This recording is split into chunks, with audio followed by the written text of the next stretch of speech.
Je m'appelle Thea Dixon. J'ai 29 ans. Samedi dernier, j'ai conduit pendant 4 heures, pour me rendre à un dîner chez ma famille. Je n'avais même pas encore posé mon sac, que mon père m'a fourré une pile d'assiettes dans les mains.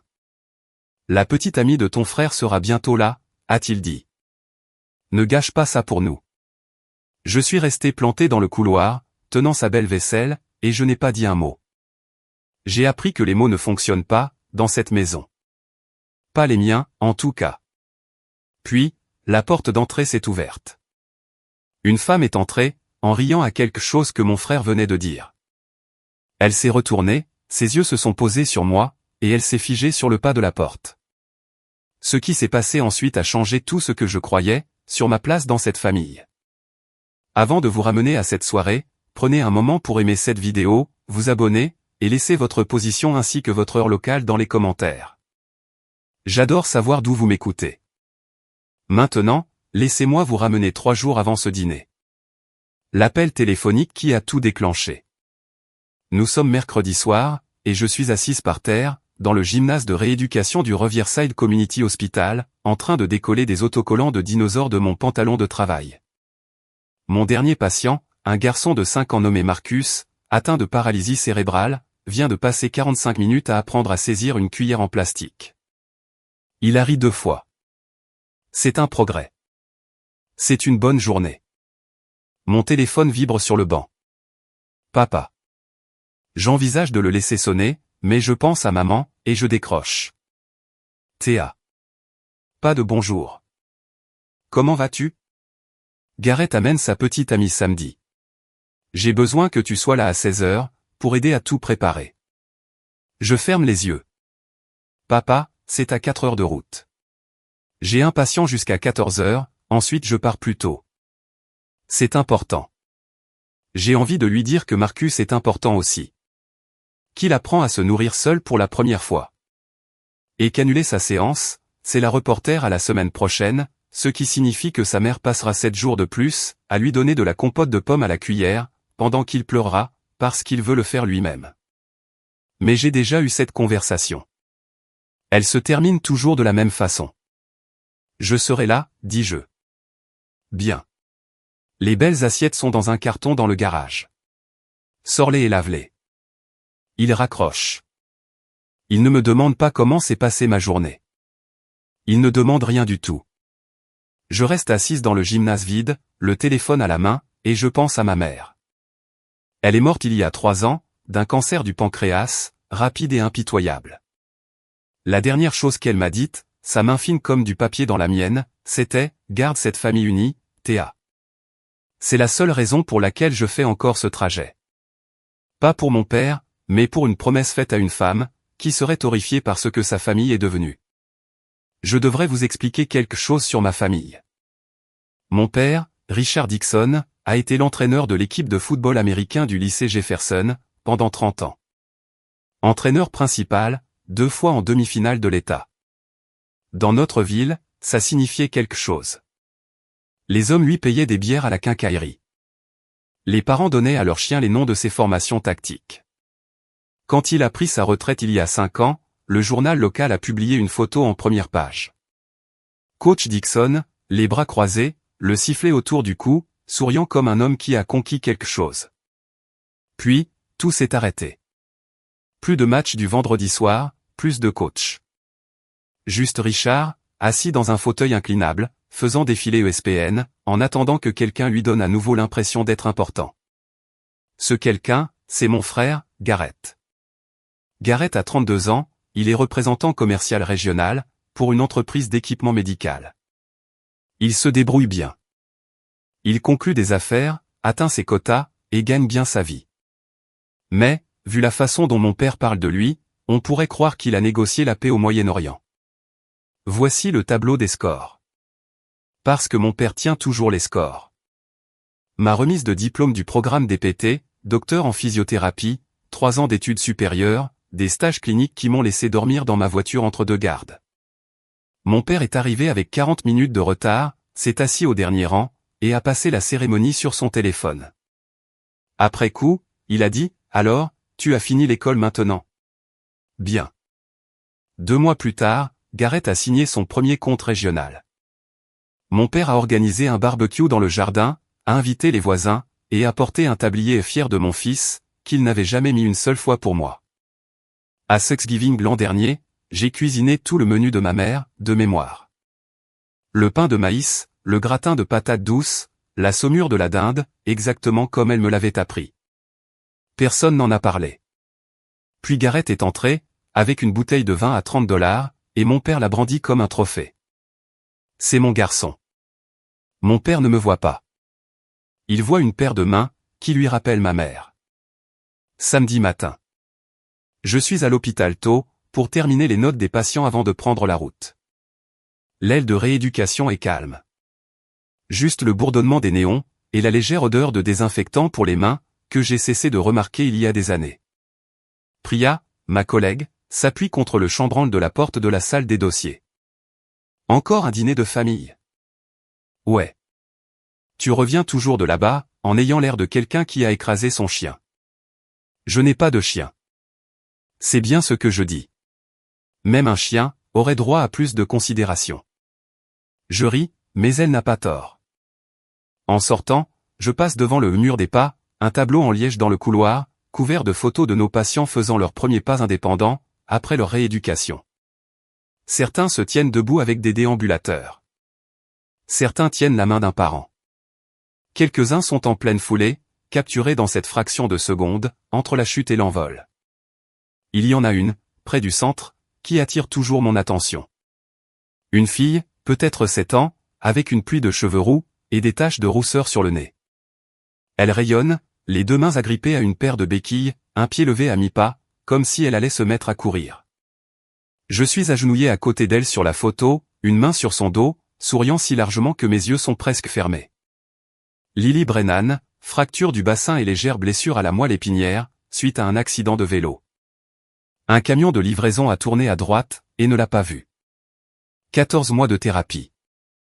Elle appelait les barres parallèles et ponts effrayants, et a refusé de les toucher, pendant les 3 premières séances.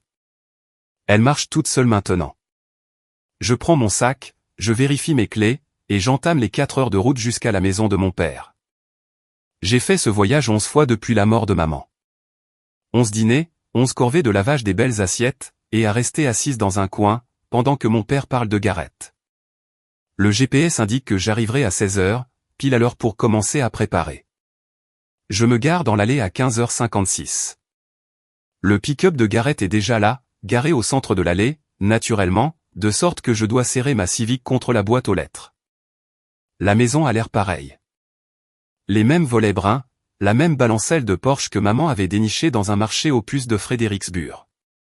Le même paillasson qui dit les Dixon, dans une police d'écriture qu'elle trouvait charmante. Je prends mon sac de voyage et j'entre. Papa est dans la cuisine, en train de disposer des bouteilles de bière artisanale sur le comptoir, comme une présentation lors d'un salon professionnel. Il pointe le doigt vers les escaliers, sans lever les yeux. Ta chambre est ouverte. Change-toi, et viens aider. Ma chambre. Je monte les escaliers, je pousse la porte, et je m'arrête. Le lit est toujours là. Dépouillé jusqu'au matelas. Pas de drap, mais tout le reste est différent. L'étagère de maman, celle qu'elle avait depuis l'université, celle qui contenait sa collection de papillons en verre, 23 spécimens rassemblés dans les boutiques d'antiquités à travers la Virginie pendant 15 ans, a disparu. À sa place se trouve un écran plat de 65 pouces fixé au mur. Un fauteuil inclinable en cuir, une boîte de matériel de pêche, et 3 cannes à pêche appuyées dans le coin. Il est en train de transformer ma chambre en garçonnière. J'ouvre le tiroir de la commode, où maman avait l'habitude de ranger les papillons quand elle faisait la poussière. Vide. Je redescends. Papa, où sont les papillons de maman? Il ne lève pas les yeux de ses bouteilles de bière. J'ai mis tous ces bibelots dans un carton. Ça prenait la poussière. Des bibelots. C'est le mot qu'il utilise, pour 23 ans de joie de ma mère. Où est le carton? Quelque part dans le garage. À côté des trucs pour le vide-grenier du week-end prochain. Le vide-grenier. Il va les vendre. Les papillons en verre de ma mère, rangés dans une boîte en carton, entre de vieux clubs de golf et un aspirateur d'atelier cassé, étiqueté à $1 pièce. J'ouvre la bouche pour dire quelque chose, et puis j'entends la voix de Gareth depuis le salon, qui rit, et je ravale mes mots. Les invités arrivent vers 17h30. Grand-mère Margot arrive la première, poussée dans son fauteuil par tante June, la sœur cadette de maman. Grand-mère a 82 ans, elle a l'œil vif mais est malentendante, et elle me serre la main à la porte, comme si elle vérifiait que je suis réel. Tante June me serre dans ses bras, et l'étreinte dure un instant de trop. Le genre d'étreinte qui dit « je sais ». Puis les Patterson, Bill et Donna, des voisins depuis 20 ans. Le couple qui a apporté des plats en cocotte tous les jours, pendant un mois, après les funérailles de maman. Ils me demandent toujours de mes nouvelles avec une chaleur sincère, ce qui est plus que ce que je peux dire de l'homme qui m'a élevé. Papa aligne tout le monde dans le salon, comme si c'était le rassemblement d'avant-match. Il tape sur l'épaule de Gareth, et se tourne vers les Patterson. Vous connaissez tous mon fils, représentant régional des ventes maintenant. Il vient de conclure un contrat, avec 3 hôpitaux à travers l'État. Il sourit largement, en se balançant sur ses talons. Tel père, tel fils. Puis, il me jette un coup d'œil. Je me tiens près de la table à manger, avec une pile de serviettes. Et voici Théa. Elle est bénévole dans un hôpital à Richmond. Bill Patterson penche la tête. Oh, comme faire la lecture aux enfants? Mon père hoche la tête. Quelque chose comme ça. Je ne le corrige pas. Je l'ai corrigé cette fois en 3 ans. À chaque fois, il dit la même chose. La même chose, Théa. Au bout d'un moment, tu arrêtes d'essayer de frapper une balle, dont tu sais qu'il ne la lancera jamais droite. Tante June croise mon regard de l'autre côté de la pièce, les lèvres pincées. Elle me regarde de la façon dont maman avait l'habitude de le faire, avec des excuses qu'elle ne sait pas comment formuler à voix haute. Gareth est en train de verser du vin à papa. Il a entendu chaque mot. Il sait que je ne suis pas bénévole. Il sait exactement ce que je fais. Il verse un deuxième verre, et le tend à papa sans me regarder. Quelque chose comme ça, répète papa, en me faisant signe d'aller vers la cuisine. Maintenant, va vérifier le four. La cuisine sent l'ail rôti et le romarin. Je suis ici depuis 40 minutes, à vérifier le rôti, à trancher le pain, à disposer des bruschettas sur un plateau que maman a acheté à une foire artisanale à Charlotteville. Le plateau a un petit éclat sur le bord. Je le tiens toujours par ce côté, pour que personne ne le voie. Gareth entre, pour attraper une bouteille d'eau pétillante dans le frigo. Je ne me retourne pas. Tu aurais pu le corriger, je dis. Tu sais ce que je fais. Il dévisse le bouchon, prend une gorgée. Allez, Théa. Ne commence pas. Pas ce soir. Je ne commence rien. Je te demande de dire une seule phrase vraie à mon sujet. Il s'appuie contre le comptoir, les bras croisés. Pendant une seconde, il ressemble exactement à papa. La posture, l'angle de la mâchoire, la façon dont il occupe l'espace, comme si la pièce lui devait un loyer. Il est juste. Il est fier de moi. Ce n'est pas à propos de toi. Je laisse planer ça. Il ne l'entend pas, mais moi, je l'entends. Ce n'est pas à propos de toi. Dans cette maison, ça ne l'est jamais. Gareth, tu vends de l'équipement au service de rééducation. Tu as traversé des gymnases de physiothérapie. Tu sais que ce que je fais, n'est pas du bénévolat. Il ouvre la bouche, mais la sonnette retentit à travers la cuisine. La voix de papa gronde depuis le salon. Ça doit être elle. Théa, apporte les amuse-bouches. Je regarde le plateau de bruschetta, puis Gareth, puis la porte. Il hausse les épaules. Juste. Passons une bonne soirée. D'accord? Je prends le plateau, le côté ébréché vers moi, le joli côté vers l'extérieur. Je redresse les épaules.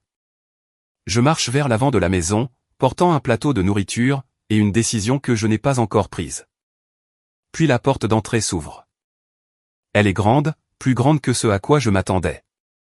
Des cheveux bruns tirés en un chignon bas, une robe portefeuille vert olive, une bouteille de vin dans une main, et un sourire qui atteint ses yeux. Elle a l'air gentille. Elle a l'air de quelqu'un qui rit facilement.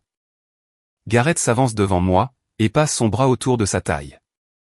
Tout le monde, je vous présente Claire. Papa traverse la pièce en 2 enjambées, la main tendue. Bienvenue, bienvenue. Nous avons tellement entendu parler de vous. Claire lui serre chaleureusement la main, dit quelque chose de poli sur la maison, sur l'odeur du dîner. Elle se tourne vers grand-mère Margot, se penche, se présente au bon volume, assez fort pour les appareils auditifs, assez doucement pour ne pas gêner. Elle est douée avec les gens. Je le vois tout de suite. Puis, elle se tourne vers moi. Je me tiens à 1 mètre de là, tenant le plateau de bruschetta, portant le vieux tablier de maman, avec de la farine sur la manche. Je dois ressembler exactement à la façon dont mon père m'a présenté, le personnel de maison. Les yeux de Claire trouvent mon visage. Son sourire s'efface. Pas d'une manière impolie, pas comme si elle était contrariée, plutôt comme quelqu'un qui vient de se faire couper le souffle par un coup de poing. Ses lèvres s'entr'ouvrent. Son menton recule d'une fraction de millimètre. La bouteille de vin s'incline légèrement dans sa main, et Gareth tend le bras pour la stabiliser. « Ça va, bébé ?» Elle ne lui répond pas. Elle me fixe, et je la fixe en retour, parce que je connais ce visage. Je le connais, depuis le couloir à l'extérieur de la salle de thérapie 3. Cette femme, assise sur une chaise en plastique chaque mardi et chaque jeudi, un livre de poche sur les genoux. Parfois en train de lire, parfois juste en train de fixer le mur. Parfois en train de pleurer, si doucement que le seul signe était les taches humides sur son jean. « Théa » murmure-t-elle. La pièce devient silencieuse. Papa fronce les sourcils. Gareth nous regarde à tour de rôle. « Théa » dit papa, ne reste pas planté là. Offre-lui quelque chose. Nous nous asseyons pour manger. Papa a organisé le plan de table. Gareth et Claire à sa droite, au plus près du bout de la table. Je suis tout à gauche, à côté de grand-mère Margot, et en face de Donna Patterson. Le rôti a l'air bon. J'y ai passé 2 heures. Je l'ai fait mariner comme maman me l'a appris, avec du vinaigre de cidre et du thym frais. Personne ne fait de commentaires sur la nourriture. Personne ne le fait jamais. Papa s'adosse à sa chaise, un bras drapé sur la chaise de Gareth, comme s'il posait pour un portrait de famille. Alors, Claire, ce gars juste ici. Il tape sur l'épaule de Gareth. Représentant commercial régional. Il vient de décrocher un contrat avec 3 hôpitaux, le trimestre dernier. Donne-lui les chiffres, Gareth. Gareth égrène les chiffres, les unités, les marges, les territoires. Claire hoche la tête, mais ses yeux ne cessent de dériver vers moi. Je peux le sentir à travers la table. La façon dont on sent quelqu'un qui vous observe à travers une vitre. Papa continue. Tel père, tel fils. J'avais l'habitude de dire à mes garçons sur le terrain, concluez l'affaire à chaque action. Gareth a pris ça à cœur. Claire pose sa fourchette. Et que faites-vous, Théa? La dynamique de la table change. Pas physiquement. Personne ne bouge, mais l'air change. C'est la question polie que pose chaque nouvel invité. C'est la question à laquelle mon père répond, avant que je ne le puisse. Elle donne un coup de main dans un hôpital, dit papa. Du bénévolat. Les sourcils de Claire se froncent. Elle me regarde. Je lui adresse un petit sourire, le genre qui dit laisse tomber, et j'attrape la corbeille à pain. Quel genre de bénévolat, demande Claire. Sa voix est ferme, presque délibérée. Papa fait un geste de la main.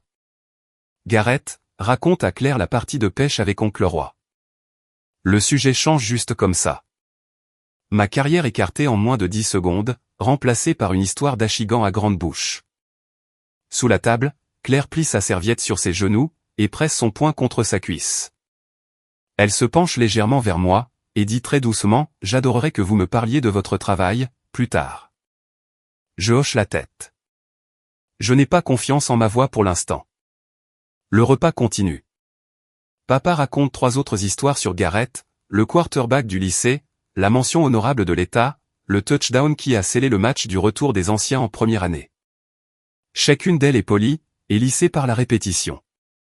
Livrée avec les mêmes gestes de la main, les mêmes pauses pour souligner les faits. Il a coaché ces histoires toute sa vie. Bill Patterson se tourne vers moi entre 2 bouchées. Théa, as-tu fait du sport, toi aussi? Papa rit. Théa était plutôt un rat de bibliothèque, toujours le nez plongé dans quelque chose. J'étais aussi l'enfant, qui passait ses samedis matins à faire du bénévolat, au camp de sports adapté à 3 villes de là, parce que je voulais comprendre pourquoi certains enfants ne pouvaient pas lancer un ballon. J'avais 14 ans, mais ça ne correspond pas au film des meilleurs moments. À la moitié du plat principal, je me lève pour débarrasser les assiettes des entrées. Personne d'autre ne bouge. Gareth attrape son verre de vin. Papa continue de parler. Les Patterson sourient poliment, sans se rendre compte qu'ils regardent une représentation théâtrale. Tante June repousse sa chaise. Ma chérie, assieds-toi. Je vais t'aider. Papa secoue la tête. June, tu es une invitée. Théa s'en occupe. June me regarde. Je la regarde. Il y a toute une conversation dans ce regard. 3 ans de conversation. Mais, elle se rassoit, parce que c'est ce que tout le monde fait, dans la maison de Richard Dixon. On s'assoit quand il dit de s'asseoir. Je porte les assiettes dans la cuisine. Quand je reviens, Claire m'observe. Pas avec de la pitié, avec quelque chose de plus vif. Elle suit le schéma. Qui s'assoit? Qui sert? Qui est présenté? Qui est effacé? Pour la première fois, la honte que je ressens ne concerne pas mon père. Elle concerne le fait d'être vue. Le fait qu'une étrangère regarde cela se produire en temps réel, et sache exactement à quel point, je me suis laissé devenir petite dans cette maison. Je me rassieds. Claire ne détourne pas le regard. Le dessert arrive. Une tarte du supermarché que papa a prise à la boulangerie, et dont il s'attribue le mérite du choix. J'apporte les assiettes. Je verse le café. Je suis plus souvent sur mes pieds que sur ma chaise. Claire attend que je me rassoie. Puis elle pose sa tasse de café sur la soucoupe, se redresse, et me regarde directement. Théa, je dois te demander, où travailles-tu exactement? Dans quel hôpital? La table devient silencieuse. Pas tendue. Juste cette pause qui se produit, quand quelqu'un pose une question de suivi que personne n'attendait. Riverside Community, je dis. À Richmond. La main de Claire s'arrête, au milieu de son geste pour attraper le sucre. Riverside, l'aile de rééducation pédiatrique? Oui. Le silence s'épaissit. Papa regarde Claire avec un léger froncement de sourcils, comme si elle venait de faire un appel inattendu sur le terrain. Il n'approuve pas. Claire se tourne vers Gareth. Sa voix est calme, mais il y a une tension en dessous. Tu ne m'as jamais dit que ta sœur travaillait à Riverside. Gareth bouge sur sa chaise. Je veux dire, j'ai mentionné qu'elle travaillait dans un hôpital. Tu as dit qu'elle était bénévole. Il ne répond pas. Il prend sa fourchette, se rend compte qu'il n'y a plus rien à manger, et la repose. Papa s'éclaircit la gorge. Claire, je peux te resservir du vin. Elle l'ignore. Elle regarde toujours Gareth, et puis elle se retourne vers moi, et quelque chose sur son visage se brise. Reconnaissance, chagrin et gratitude, tout cela se heurtant en même temps derrière ses yeux. J'ai besoin de vous dire quelque chose à tous, dit-elle. Grand-mère Margot met sa main en cornet derrière son oreille. Qu'est-ce qu'elle dit, ma chérie? Bill Patterson s'adosse à sa chaise. Donna croise les mains. Tante June agrippe le bord de la table. Mon père pose sa fourchette. Et pour la première fois de la soirée, il n'a pas de discours tout prêt. Et là, avec tout le monde qui regardait Claire, j'ai senti mon cœur marteler contre mes côtes. Je ne savais pas ce qu'elle allait dire. Je ne savais pas si ça allait tout changer, ou tout empirer. Si vous vous êtes déjà assis à une table, où personne ne vous voit vraiment, où votre nom n'est qu'un bouche-trou, appuyez sur ce bouton j'aime dès maintenant, et abonnez-vous si ce n'est pas déjà fait. Parce que ce que Claire a dit ensuite. Je ne peux toujours pas en parler sans que ma voix ne se brise. Laissez-moi continuer. Claire prend une inspiration. Elle ne regarde plus mon père. Elle regarde ses mains, croisées sur la table. Et quand elle commence à parler, sa voix a la fermeté prudente, de quelqu'un qui a répété son chagrin suffisamment de fois, pour pouvoir parler à travers lui. Il y a 2 ans, ma petite sœur, Lily, a été renversée par un camion de livraison, alors qu'elle faisait du vélo. Elle avait 6 ans. Donna Patterson couvre sa bouche de sa main. Bill repose sa tasse de café. Elle a eu une fracture du bassin. L'impact a comprimé une partie du bas de sa colonne vertébrale. Le médecin a dit qu'elle ne marcherait peut-être plus normalement. Ils ont utilisé des mots comme déficience importante et défi de mobilité à long terme. Et mes parents ont entendu chacun d'eux, assis dans un couloir qui sentait la cire pour le sol. Elle fait une pause, déglutit. Ma mère a arrêté de dormir. Mon père a arrêté de parler. J'étais dans ma première année d'enseignement en CE1, et je faisais le trajet tous les mardis et jeudis, pour m'asseoir devant la salle de thérapie, pendant que Lily hurlait de douleur, en faisant ses exercices. Papa bouge sur son siège. Il porte son visage compatissant, celui qu'il utilise aux enterrements, et aux réunions parents-professeurs. C'est terrible, Claire. Dieu merci, elle va bien. Claire lève les yeux. Elle va bien grâce à une seule personne. La table se fige. Je sens mon pouls battre dans le bout de mes doigts, appuyé contre le bord de ma tasse de café. Elle n'a pas prononcé mon nom. Elle n'a pas encore fait le lien. Pas à voix haute. Mais je sais. Et elle sait que je sais. Je le vois dans la façon dont sa mâchoire se contracte quand elle me regarde, comme si elle retenait une vague. Gareth me jette un coup d'œil. Juste un éclair. Rapide et confus. Puis de retour sur Claire. Quelque chose est en train de tourner derrière ses yeux. Il n'a pas encore compris, mais il est sur le point de le faire. Les médecins nous ont donné des chiffres, dit Claire. Elle nous a donné de l'espoir. Claire se redresse. Sa voix se durcit. Pas de la colère, mais de la conviction. Le genre que l'on entend, chez les personnes qui ont traversé quelque chose d'assez sombre, pour aiguiser leur gratitude comme une lame. Il y avait cette thérapeute, à Riverside. Elle travaillait dans l'aile de rééducation pédiatrique. À chaque séance, elle se mettait par terre avec Lily. À quatre pattes sur le tapis, face à face, les yeux dans les yeux. Elle ne s'est jamais tenue debout au-dessus d'elle. Ne lui a jamais parlé de haut. Je fixe mon assiette. Ma gorge se serre. Lily hurlait parfois. Elle pleurait tellement fort, qu'elle en devenait malade. Et cette femme, restait juste assise là en tailleur sur le sol, et attendait. Elle disait, je sais que ça fait mal. On réessaiera quand tu seras prête. À chaque fois. Donna Patterson s'éponge l'œil avec une serviette. Tanjun serre si fort son verre d'eau, que ses jointures sont blanches. Elle est venue pendant son jour de congé une fois. Lily avait passé une mauvaise nuit.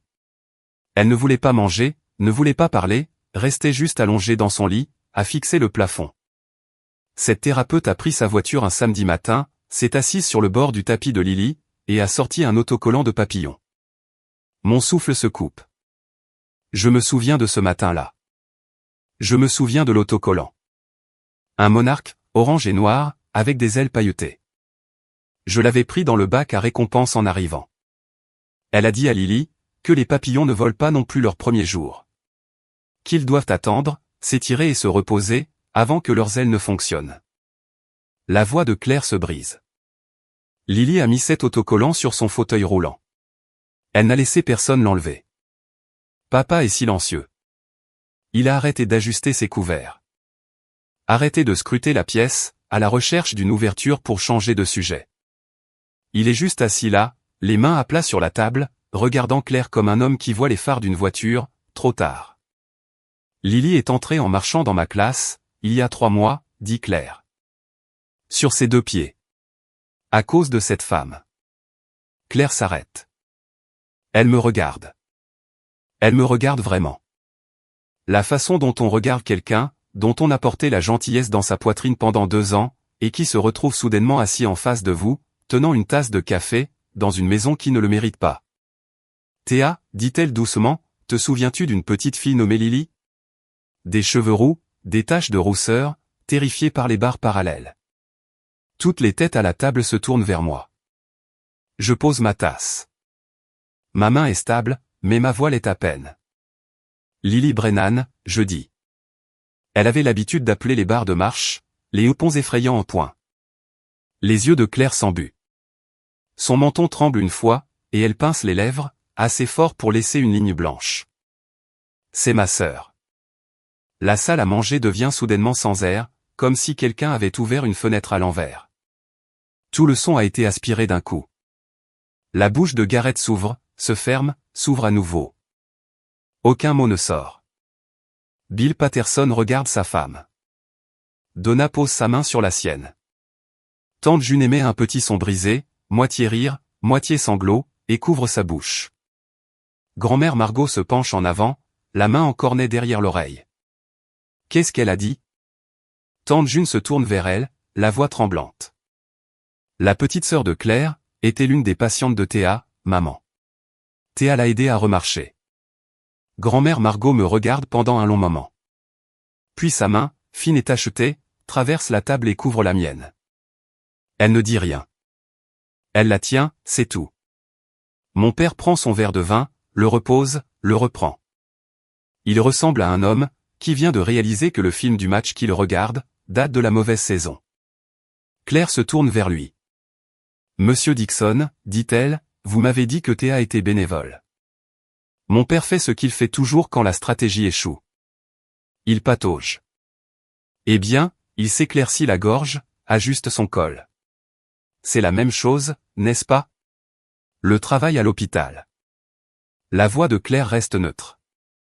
Ce n'est pas la même chose, monsieur. Le bénévolat, c'est donner de son temps. Ce que fait Théa est une profession médicale agréée. Elle a un master. Elle se trompe sur les détails. Mais avant que je n'ai le temps de me demander si je dois la corriger, tante June le fait pour moi. Richard, elle a un doctorat en physiothérapie. Les mains de June sont croisées devant elle, mais ses jointures sont toujours blanches. Elle te l'a dit il y a 3 ans. Le cou de papa devient rouge. Ça commence au col, et ça monte. Je sais que ma fille a un diplôme. Sais-tu comment ça s'appelle? Demande June. Il ne répond pas. Il tend la main vers la bouteille de vin, mais elle est vide.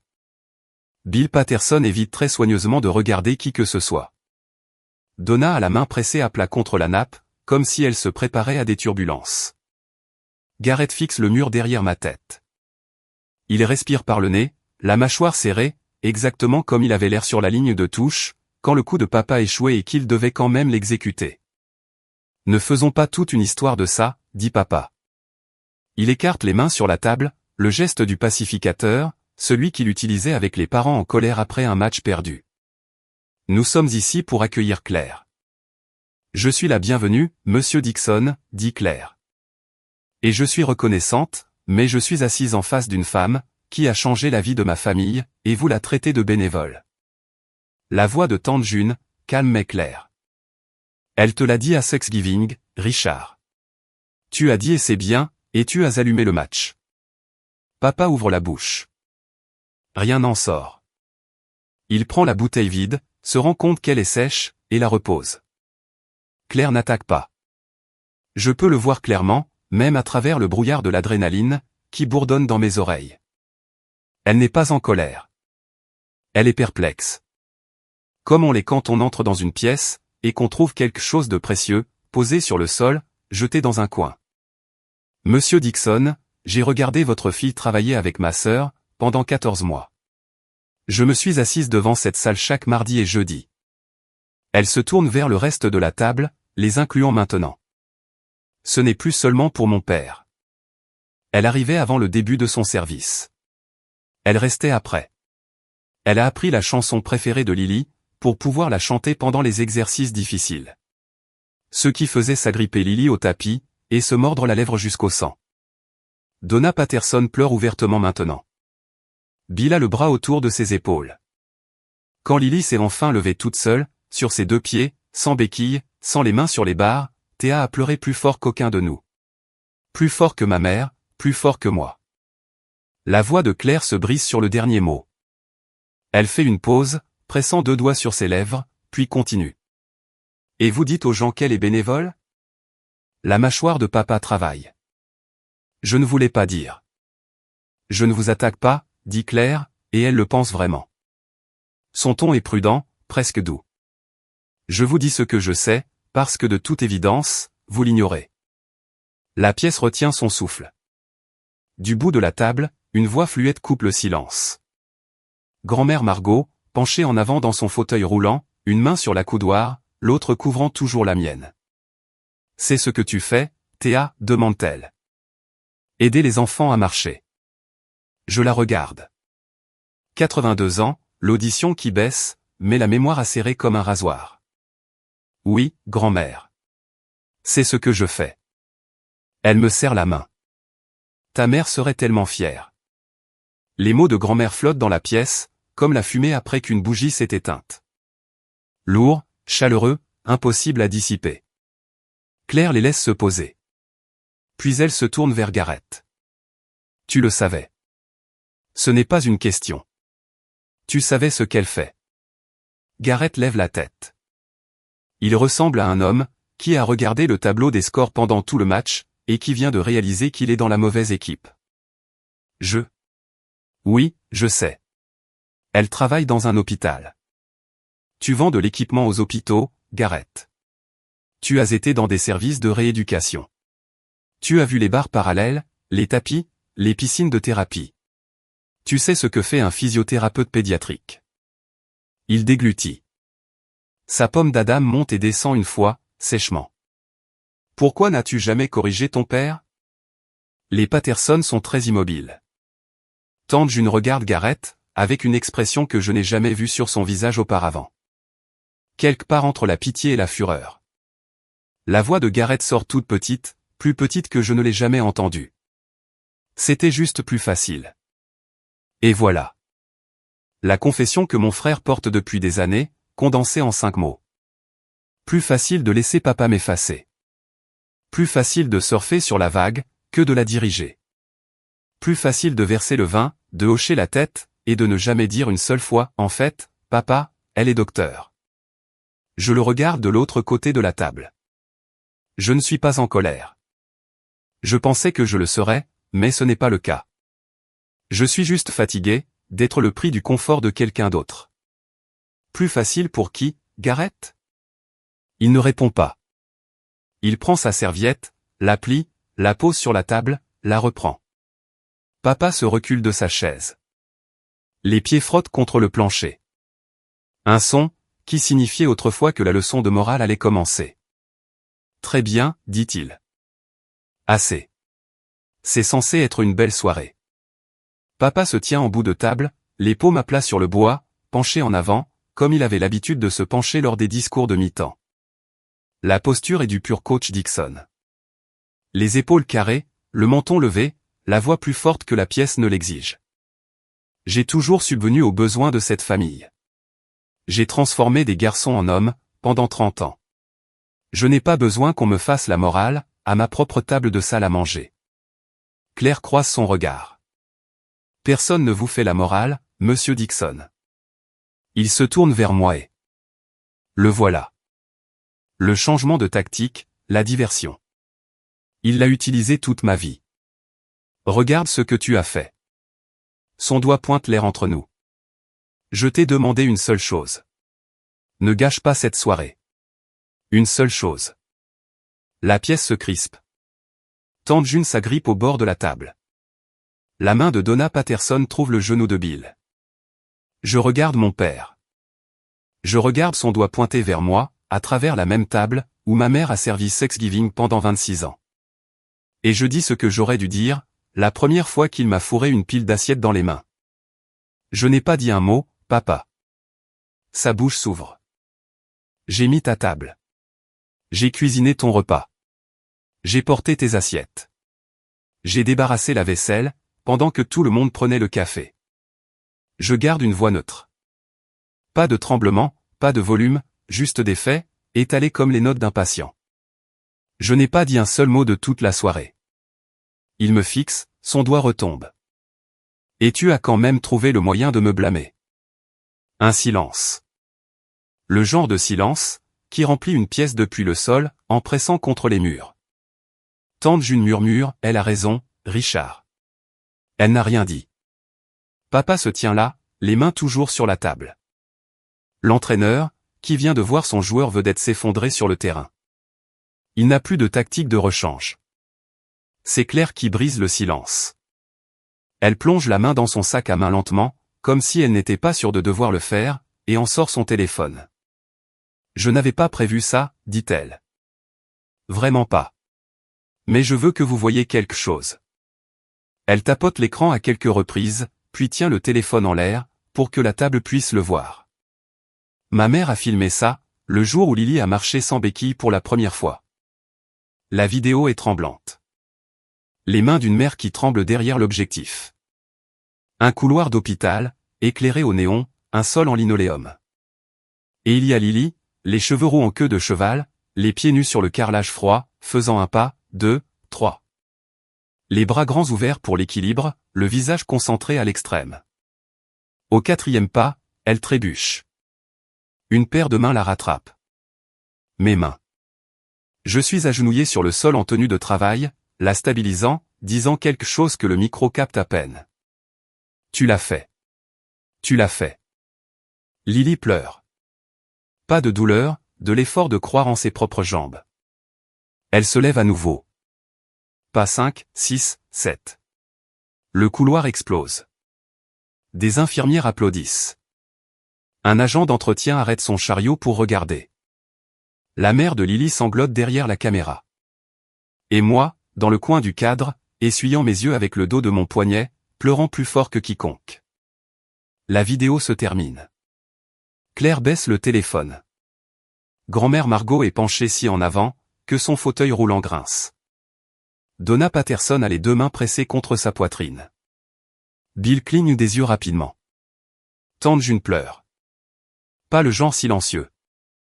Le genre qui secoue les épaules. Papa regarde le téléphone.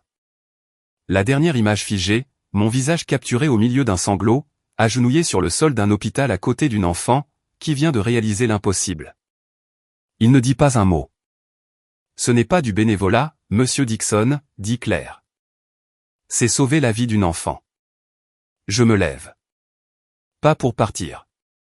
Je marche jusqu'à la cuisine, et je commence à débarrasser les assiettes à dessert, comme je le fais toujours.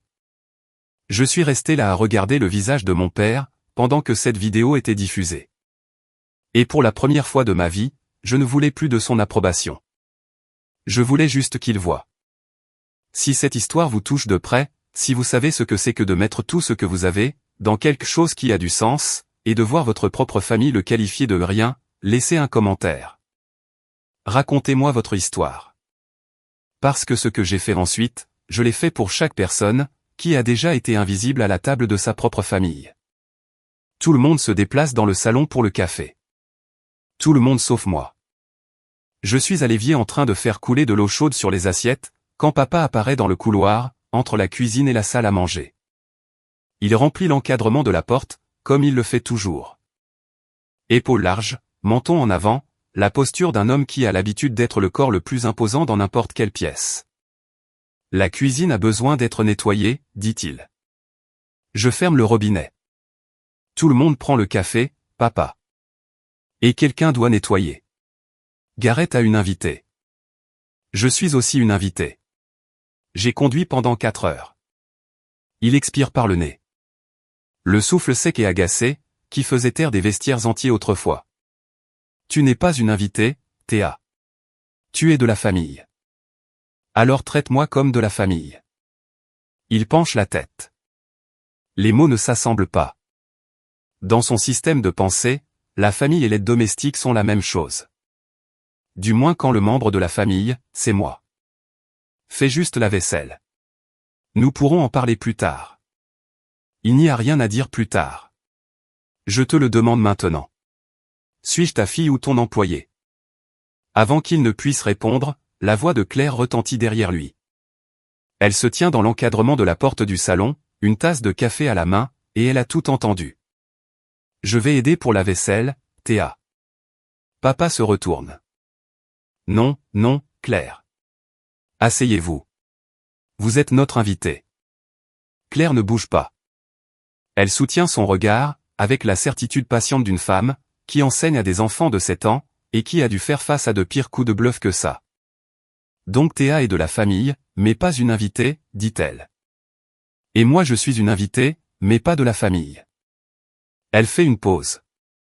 Où cela la laisse-t-il, monsieur Dixon? La bouche de papa travaille. Aucun son. Ses mains retombent le long de son corps. Depuis le salon, j'entends grincer le fauteuil roulant de grand-mère Margot, et la voix de tante June, c'est une bonne question, Richard. Je me sèche les mains sur le torchon de cuisine. Je passe devant mon père, dans le couloir, et j'entre dans le salon, où tout le monde est assis avec ses tasses de café, et son silence prudent. Je me tiens au centre de la pièce. Pas pour faire un drame. Parce que c'est le seul endroit où grand-mère Margot peut voir mon visage, et entendre ma voix. J'ai besoin de dire quelque chose. J'aurais dû le dire il y a longtemps. Papa me suit.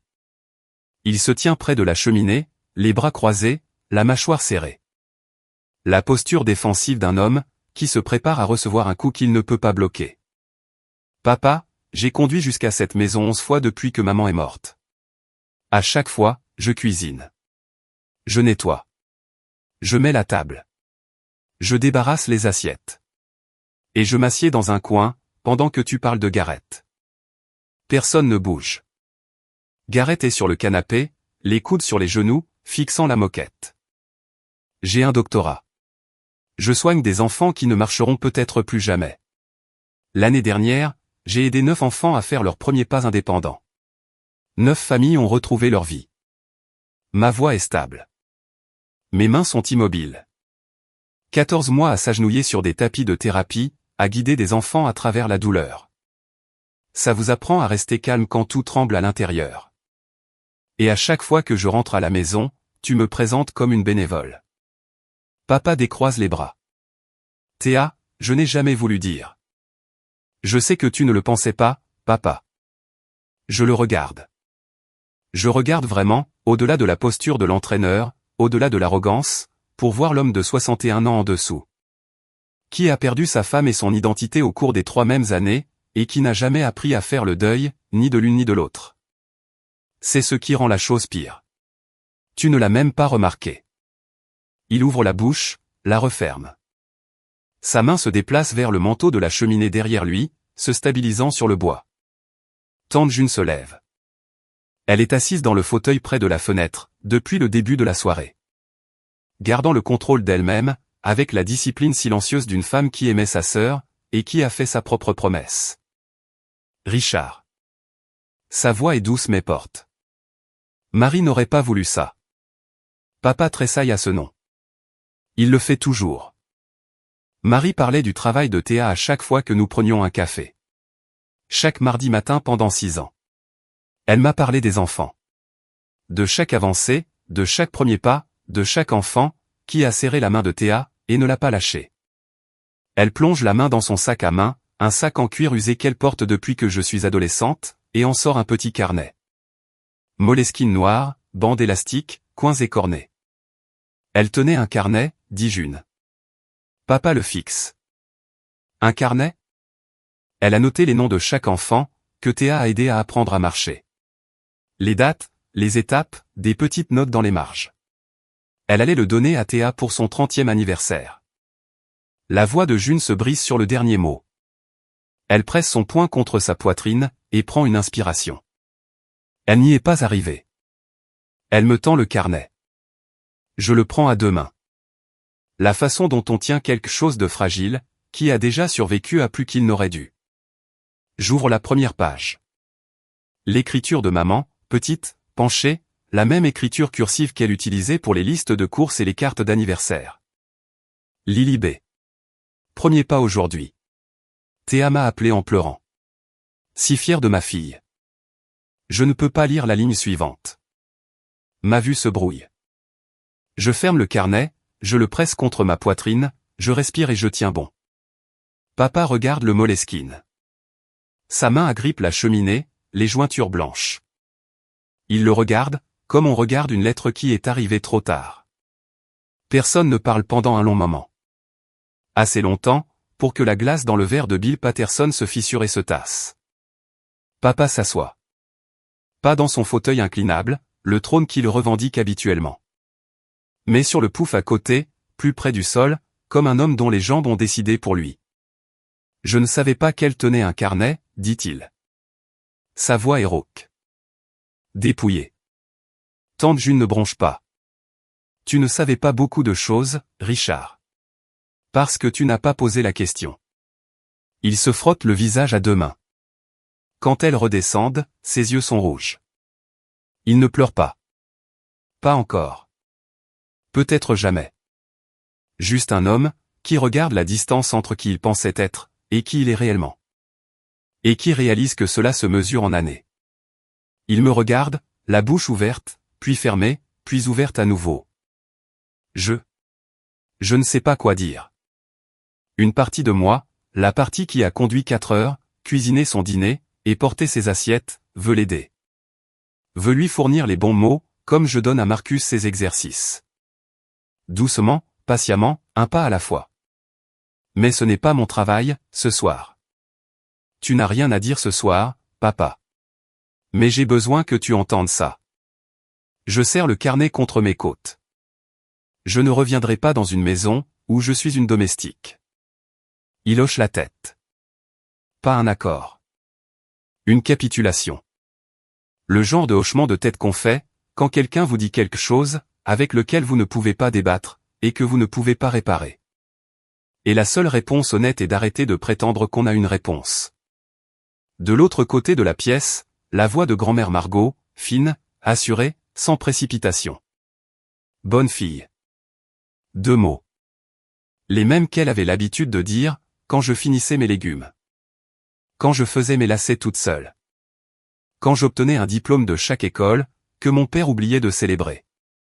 Bonne fille. Le salon reste derrière moi, alors que je traverse la cuisine, et sors par la porte latérale vers le garage.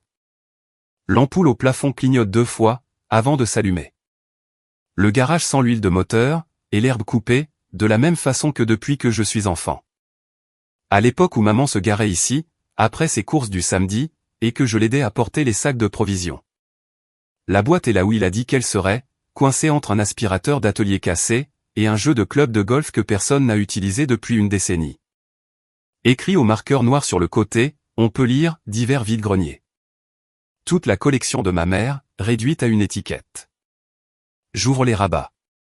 23 papillons en verre enveloppés dans du papier journal, bien serré. J'en sors un. Un morpho bleu, soufflé à la main, de la taille de ma paume. Maman l'avait trouvé dans un magasin d'antiquités à Staunton, l'année de mes 12 ans. Elle l'avait levé vers la fenêtre et avait dit, « Regarde Théa, même le verre peut voler, si la lumière l'atteint de la bonne manière. » Je les vérifie tous. Tous intacts. Tous là. Claire apparaît dans l'encadrement de la porte du garage. Besoin d'aide. Je m'en occupe. J'ai fait une pause, mais merci. Elle prend quand même l'autre extrémité de la boîte, et ensemble nous la portons jusqu'à ma voiture. Nous ne parlons pas. Nous n'en avons pas besoin. Je rentre à l'intérieur, à l'étage, dans la pièce qui était la mienne, et qui est maintenant un sanctuaire, dédié à la pêche à l'achigan et au football sur écran plat. Je prends la seule chose qui soit encore à moi. La photo encadrée de maman, sur la commode. Celle du voyage à la plage, en 2009. Elle qui rit, avec les pieds dans le sable. Gareth est debout dans le couloir, quand je redescends. La photo sous le bras. Théa, ne pars pas comme ça. Je ne pars pas comme ça. Je pars avec les affaires de maman, que papa était sur le point de vendre, lors d'un vide-grenier. Il grimace, comme si j'avais touché un bleu, qu'il avait oublié d'avoir. Nous sommes debout dans le garage, juste nous deux. La lumière du plafond bourdonne et clignote, projetant nos longues ombres, contre le sol en béton. Gareth enfonce ses mains dans ses poches. J'aurais dû dire quelque chose. Je sais. Tu aurais dû, mais tu as choisi la facilité, à chaque fois. Il se balance sur ses talons, regarde la tache d'huile sur le sol. C'est notre père, Théa. Il est. Il ne sait pas comment faire pour. Il ne sait pas, parce que personne ne l'oblige à apprendre. Y compris toi. Les mots atterrissent avec force. Je peux les voir frapper. Le léger tressaillement de ses épaules. La façon dont son menton s'abaisse, d'une fraction de pouce. Tu vends du matériel médical, Gareth. Tu entres dans des services de rééducation chaque semaine. Tu serres la main de thérapeutes, qui font exactement ce que je fais. Et tu rentres à la maison, et tu laisses papa m'appeler une bénévole. Je ne pensais pas que ça avait autant d'importance. Ça avait de l'importance à chaque fois. Il se frotte la nuque. Ses yeux sont rouges. Pas à cause de larmes. À cause de l'effort, de regarder quelque chose, dont il a passé des années à se détourner. Je t'aime, Gareth. Je le dis simplement. De la même façon que je dis à mes patients, la vérité sur leur guérison. Sans ménagement, sans jeu d'acteur. Mais je ne ferai plus semblant. Si tu veux une relation avec moi, ça commence par l'utilisation de mon vrai titre professionnel, à voix haute, devant lui. Il hoche la tête lentement. Je suis désolé, Théa. Je sais que tu le hais. Maintenant prouve-le. Je fais un pas en avant, et j'enroule mes bras autour de lui. Une étreinte rapide et serrée. Le genre qui dit, je le pense, et je pars maintenant. Il me serre plus fort que je ne m'y attendais. Son menton repose sur le sommet de ma tête pendant une seconde. Comme à l'époque où nous étions enfants. Et qu'il était grand, et moi petite. Et qu'aucun de nous deux ne savait que grandir signifierait s'éloigner. Je lâche prise. Je marche jusqu'à ma voiture. Claire me suit jusqu'à l'allée. La lumière du Porsche projette un cercle jaune sur le gravier. Et au-delà, la nuit virginienne est vaste, sombre, et pleine de grillons. Théa. Elle s'arrête à quelques mètres de ma voiture, les bras croisés sur sa poitrine. Je n'en avais aucune idée. Gareth ne m'a jamais rien dit de tout ça.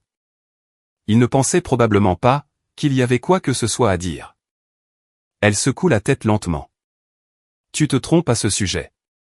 Il savait. Il ne voulait juste pas regarder les choses en face. J'ouvre la portière côté conducteur, et je jette mon sac sur le siège passager.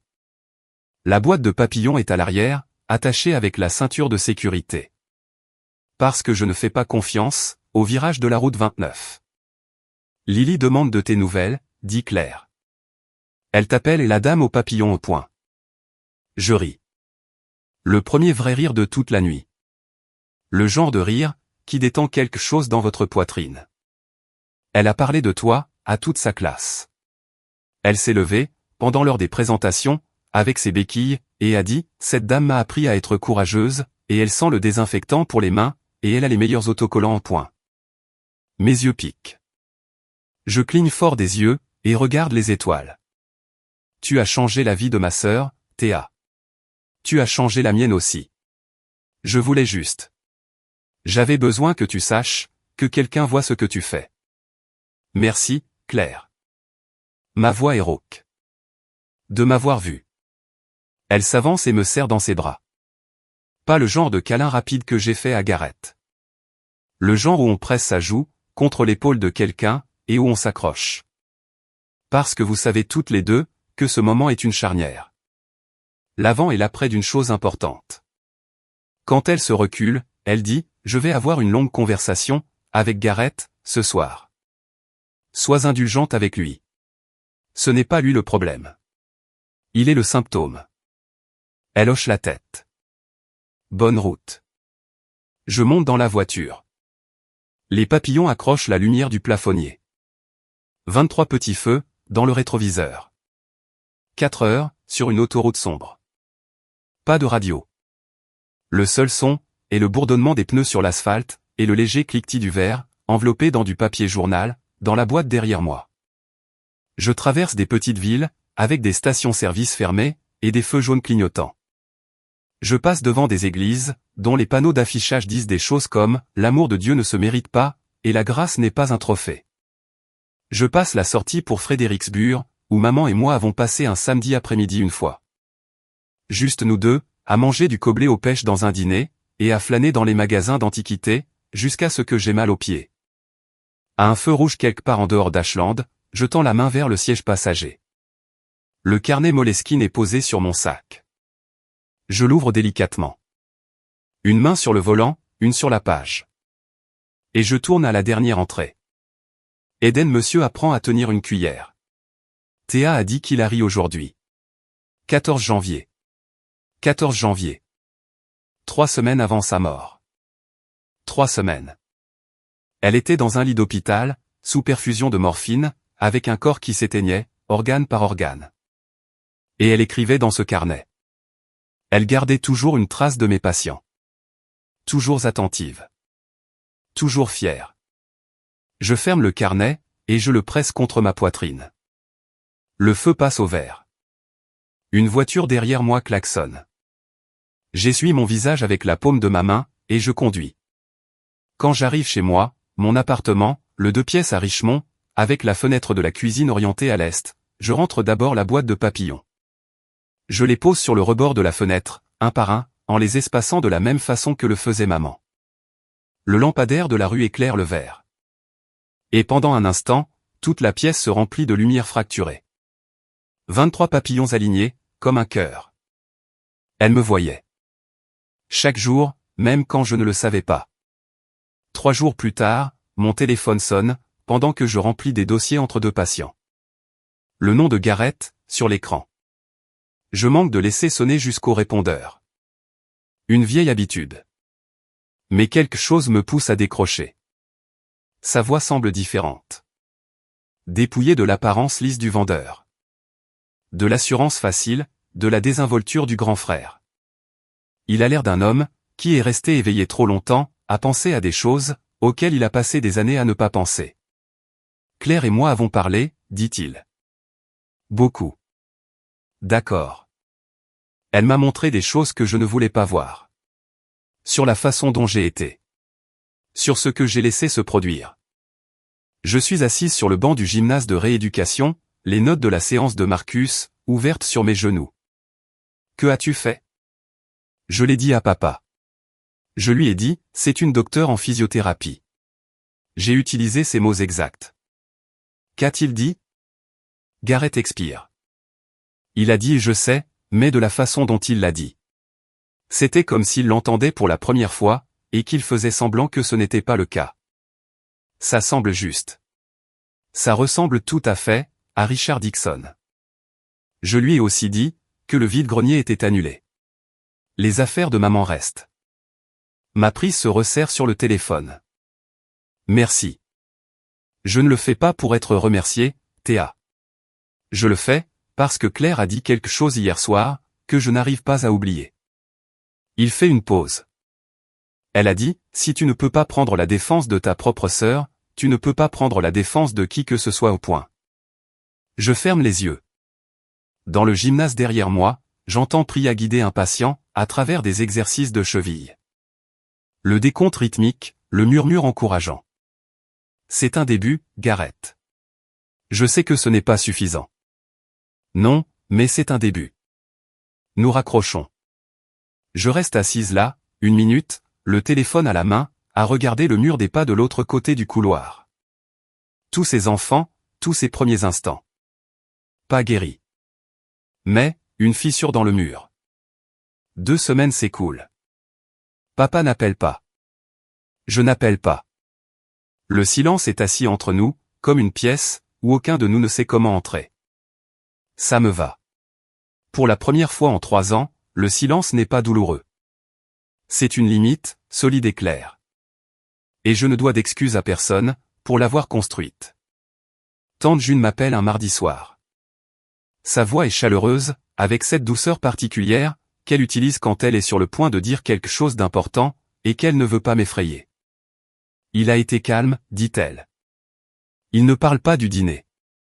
Il va à la quincaillerie, rentre à la maison, regarde la télévision. C'est à peu près sa routine de toute façon. Sauf qu'il lit le carnet. J'arrête de remuer la soupe, sur ma cuisinière. Quoi? Je suis passé lui apporter un plat, jeudi dernier. Le Moleskine était ouvert sur la table de la cuisine. Il était assis là avec ses lunettes de lecture, en train de parcourir les pages. Il aurait pu chercher quelque chose. Il avait un bloc de post-it à côté de lui. Il m'a demandé ce que signifiait dépêter. Je le lui ai dit. Il l'a noté. Je m'appuie contre le comptoir. La soupe bout. Par la fenêtre de la cuisine, les papillons en verre brillent d'orange au soleil couchant. C'est quelque chose, je dis. Ce n'est pas suffisant, dit June, mais c'est quelque chose. Elle a raison. Il n'a pas appelé. Il ne s'est pas excusé. Il ne prononcera peut-être jamais les mots que j'ai besoin d'entendre. Mais, il est assis à la table de sa cuisine, à lire l'écriture de ma mère. Il apprend le nom de mon diplôme à partir d'un post-it, parce qu'il n'a jamais écouté une seule fois, quand je le lui ai dit moi-même. Ce n'est pas une rédemption. Ce n'est pas la fin d'un film de Noël. Mais, c'est un homme de 61 ans, seul dans une maison, tenant le carnet d'une femme morte, et qui fait enfin attention. Je peux m'en accommoder. Lundi matin, l'aile de rééducation est lumineuse sous le soleil matinal. Et le couloir sent l'antiseptique, et le café frais du poste des infirmières. Je m'arrête devant le mur des pas, en allant au gymnase. Je suis passé devant ce tableau 1 millier de fois. Mais aujourd'hui, je reste immobile. Je regarde les photos. Les enfants en pleine foulée, les parents s'agrippant l'un à l'autre en arrière-plan. Les thérapeutes agenouillés sur des tapis, les bras tendus, prêts à rattraper. Je trouve la photo de Lily. Cheveux roux, taches de rousseur, béquille, ma main sur son dos, toutes les deux souriantes. Ce n'est plus seulement une photo. C'est une preuve. Pas du genre juridique. Du genre humain. La preuve que j'étais là. Que j'ai fait ça. Que c'était important. Priya me surprend en train de regarder. Ça va? Comment était le dîner de famille? Je me tourne vers elle. Différent. Elle lève un sourcil mais n'insiste pas. Priya est douée pour ça. Mon premier patient de la journée est une nouvelle admission. Un garçon de 4 ans nommé Oliver, avec une lésion de la moelle épinière, suite à un accident de voiture. Son dossier indique qu'il n'a pas prononcé de phrase complète, depuis les urgences. Sa mère se tient devant la porte vitrée. Les bras croisés serrés, pleurant ses larmes silencieuses, et habituelles. Celles qui signifient qu'elle le fait depuis des semaines. Je m'agenouille sur le tapis. Oliver est assis dans son fauteuil roulant. S'agrippant aux accoudoirs. Me fixant avec d'énormes yeux bruns. Il ne me fait pas confiance. Il ne devrait pas encore. La confiance se gagne à cet étage. Une séance à la fois. Et, mon grand. Je garde une voix basse. Le même ton que j'utilise pour tous. Calme. Constant. Pas de jeu d'acteur. On va y aller doucement, d'accord? Pas de précipitation. Il m'observe. Ne hoche pas la tête. Ne détourne pas le regard. C'est ce que je suis. Non pas parce que mon père le dit. Non pas, malgré le fait que mon père ne le dise pas. Juste ça. Le tapis, l'enfant, le travail. Le reste, c'est du bruit. Un mois plus tard, je trouve une enveloppe rose pâle, dans mon casier au travail. Le genre avec un autocollant papillon, qui scelle le rabat. Pas d'adresse de retour. Juste mon nom.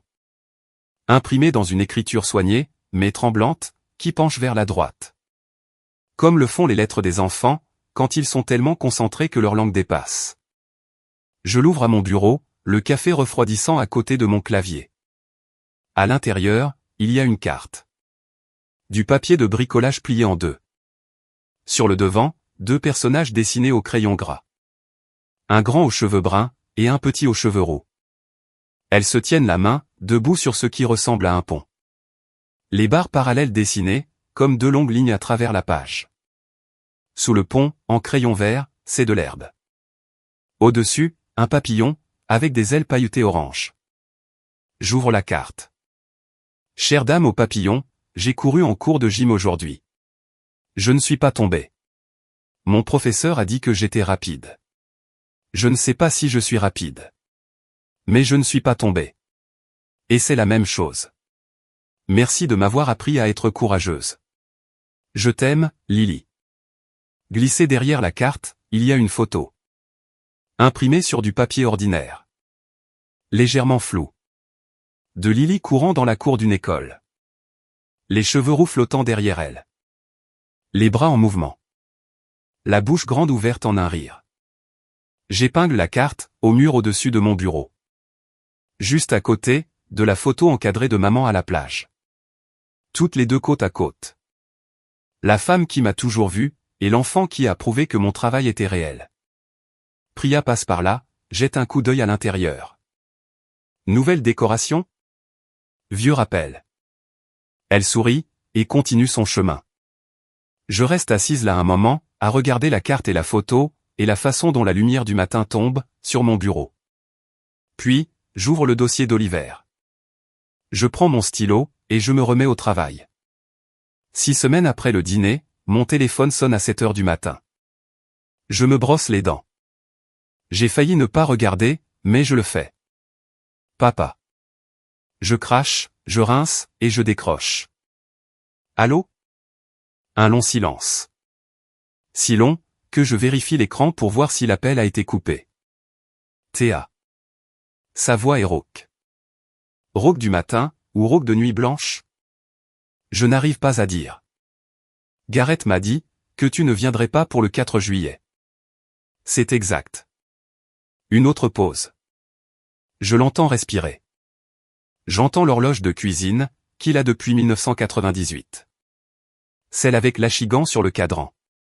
Tic-tac, en arrière-plan. Y a-t-il quelque chose que je puisse faire? 5 mots. D'un homme qui a passé 30 ans à donner des ordres, pas à poser des questions. 5 mots, qui lui ont coûté quelque chose. Oui, je dis. La prochaine fois que tu me présenteras, tu diras, voici ma fille, Théa. Elle est spécialiste en rééducation pédiatrique. C'est tout. C'est tout ce que j'ai jamais demandé. L'horloge fait tic-tac. 3 battements. 4. Je peux faire ça. Alors, je réfléchirai à l'idée de venir. Il s'éclaircit la gorge. Le son qu'un homme fait, quand il avale quelque chose qui n'est pas de la nourriture. Les affaires de ta mère, dit-il. Elles sont toujours là. Je les ai remises sur l'étagère. Mon souffle se coupe. Je presse le téléphone contre mon oreille. Merci, papa. Le bleu, dit-il. Puis il s'arrête. Recommence. Le papillon bleu. Celui de Staunton. C'était son préféré. Il le sait. Il sait lequel était son préféré. Il le sait depuis le début. Il ne l'a simplement jamais dit. Ne l'a jamais montré. Ne m'a jamais laissé voir une seule fois, qu'il prêtait attention. C'est le mien aussi, je dis. Je sais. L'appel se termine. Ni chaleureux, ni froid. Honnête. Un homme de 61 ans, et sa fille de 29 ans, apprenant à parler la même langue, pour la première fois. Thanksgiving. 4 mois après le dîner, qui a tout changé. Je refais le trajet. 4 heures, la même autoroute. Les mêmes sorties. Les mêmes panneaux d'église, avec leurs sages paroles tournantes. Mais cette fois-ci, la boîte de papillons n'est pas dans ma voiture.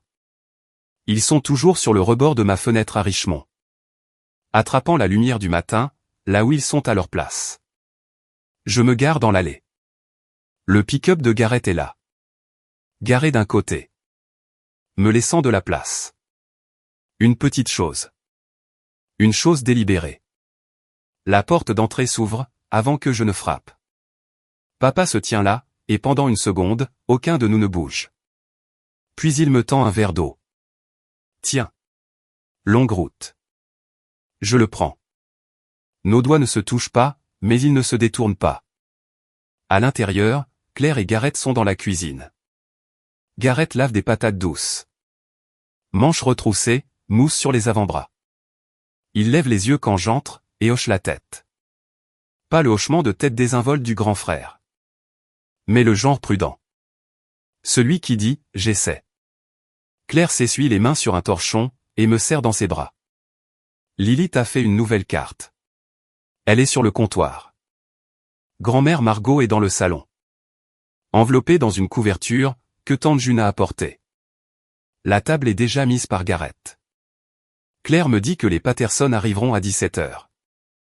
Papa les accompagne au salon, et j'entends sa voix résonner dans le couloir. Vous vous souvenez de ma fille Théa? Une pause. Je retiens mon souffle. Elle est pédiatrique. Il ralentit. Je peux presque voir le post-it dans sa tête. Celui qu'il a écrit il y a 6 semaines. Spécialiste en rééducation. Bill Patterson hoche la tête. C'est une vraie vocation. Papa reste silencieux, pendant un battement. Puis ces deux mots. Pas de trophée. Pas de discours de mi-temps. Juste un homme de 61 ans, debout dans son salon, disant quelque chose de vrai sur sa fille, pour la première fois. Sur l'étagère derrière lui, les papillons en verre accrochent la lumière de la lampe. Je ne sais pas si mon père changera un jour, complètement. On ne réécrit pas 30 ans d'habitude, à cause d'un seul dîner. Il pourrait rechuter. Il pourrait me présenter de nouveau de travers à Noël. Ou oublier le mot spécialiste, et dire thérapeute à la place. Ou pire, ne rien dire du tout. Mais je sais ceci. Je ne vais plus l'attendre. J'avais l'habitude de penser qu'être vu signifiait être loué. Que si mon père pouvait juste une fois dire les bons mots dans le bon ordre devant les bonnes personnes, quelque chose à l'intérieur de moi se mettrait enfin en place. J'ai porté cette croyance pendant 29 ans. Et elle pesait plus lourd que n'importe quelle boîte de papillons en verre. Les enfants avec qui je travaille, ils me voient tous les jours. Pas comme une fille, pas comme une bénévole. Comme la personne qui se présente quand ça fait mal, et reste jusqu'à ce que ce ne soit plus le cas. Marcus a tenu une cuillère la semaine dernière, tout seul. Sa mère est restée sur le pas de la porte, et a sangloté dans ses mains. Oliver a prononcé sa première phrase complète, en thérapie hier. Peut-on recommencer? 4 mots. Qui signifiaient plus que n'importe quel discours, que mon père ait jamais prononcé. Si vous êtes assis à une table où personne ne vous voit, où vous cuisinez la nourriture, et portez les assiettes, et souriez lors de présentations qui vous effacent, il n'y a pas de mal à se lever. Pas pour sortir en trombe. Pas pour crier. Juste pour dire, je suis là. J'ai de l'importance. Et je ne ferai pas semblant du contraire. Ma mère le savait. Elle l'a toujours su. Et elle l'a écrit. Chaque nom, chaque date, chaque petite victoire. Pour qu'un jour, même si elle n'était pas là, la preuve y soit. Je suis Théa Dixon. J'aide les enfants à marcher. Et j'ai enfin appris à m'éloigner de la table, où j'étais invisible. C'est mon histoire. Si elle vous a fait ressentir quelque chose, vraiment ressentir quelque chose, j'adorerais entendre la vôtre. Laissez un commentaire, et parlez-moi du moment où vous avez décidé que vous n'alliez plus être invisible. Et si vous n'avez pas encore vécu ce moment, peut-être qu'aujourd'hui est le jour. Appuyez sur s'abonner, si vous voulez d'autres histoires comme celle-ci. Vérifiez la description. J'en ai mis quelques autres en lien, avec lesquels je pense que vous vous connecterez. D'où que vous regardiez, quel que soit l'heure qu'il est là-bas, merci d'avoir passé ce temps avec moi. Je vous retrouve dans la prochaine vidéo.